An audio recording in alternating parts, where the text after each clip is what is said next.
Welcome to the High School Huddle on the Dodge Sports Desk at Opubco Studios. My name is Brandon Chatmon. I'm joined by Ryan Aber. He's the lead prep writer for the Oklahoman.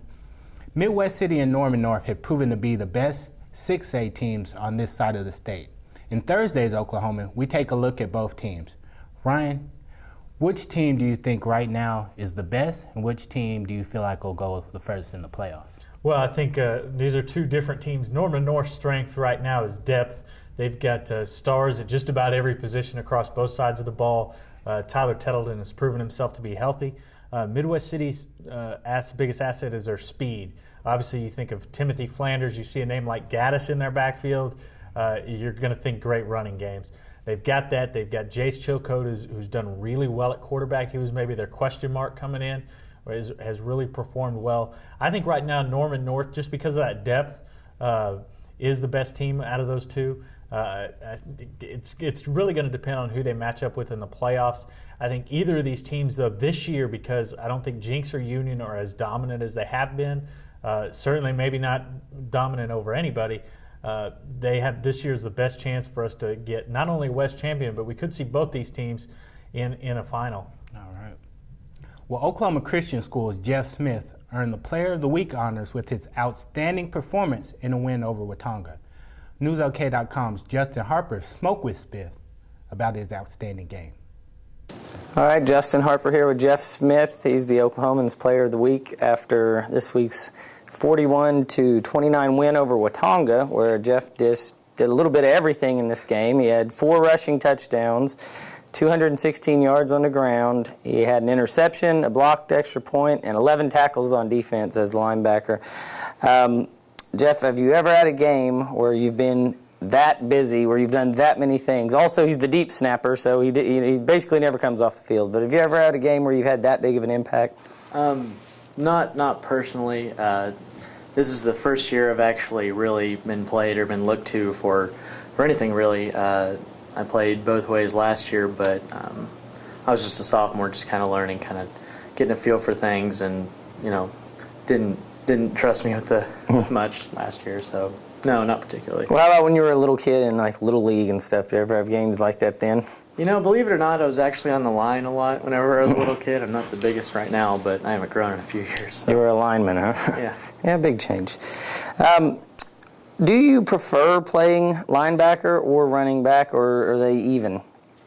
I really enjoy playing running back because there's a sense of the chase that if I get in my head that they have to catch me, then I feel better and almost I have a better chance of getting away. Whereas linebacker, it's hitting a lot, and I usually end up every play on the ground. So the running back feel more instinctive to you, offense? Yeah, I really enjoy it.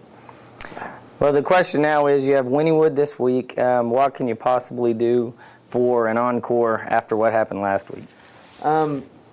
Second half of this last game, we were behind. We had a talk. We got our heads back into it, and I think our want to came back in a whole lot in the second half.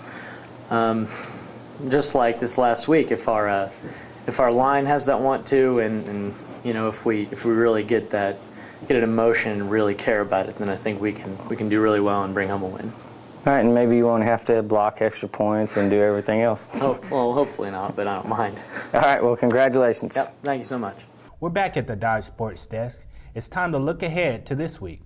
There are several great games, including Heritage Hall versus Kingfisher, along with Carl Albert and Shawnee.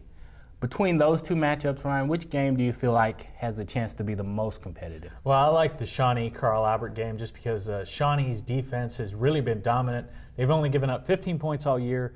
Only, I believe, 7 of those were against their first-team defense. They've also got a really explosive offense. You had another Brown at quarterback. This time it's Braley leading the offense. And as much as his good quarterback plays meant to them, it's meant more in the fact that they can move Brett Davis out to wide receiver, his natural position, and they've also moved him into the slot, even use him as a running back at times. But I like that game to be the most competitive. I just think in the other game, I think Heritage Hall is just a little bit too tough for Kingfisher. Kingfisher struggled a couple weeks ago against Huddle.